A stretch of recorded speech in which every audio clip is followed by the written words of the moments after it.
asalaamaaleykum wa rahmatullah seen mbokku taalibe Mame Mor Mbaye yoonu géej gi moo leen di nuyu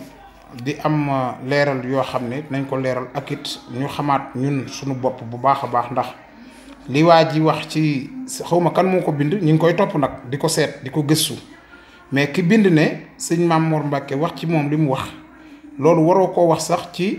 Mame Mor Mbaye waroo koo wax ci Masamba waroo koo wax ci Mademba ndax it nit war ngay leerlu ba mu leer bu fekkente nag jaay sa internet jaay sa site wala nit ñi fay la moo tax nga def ko ki ko def na lu ñaaw waaye kooku na xam ni bu soobee yàlla ñaan nañ ci kàttanug sëñ Tuubaa moom sëñ bi ci boppam mujj ko àdduna ndax yàkkamti na ko lool te sëñ Mame Mor li mu defal lislaam defal ko njabootug sëñ Tuubaa gi kenn dégg ko ci lenn loo ko war a dégg personnalité mu géré ko doon cadre boo xamante ne am conviction boo xam ne ñëpp xam nañ ko ci international ak national loolu naqari nañu trop ñun nag kuréelu kennal Serigne Touba dinañ ko topp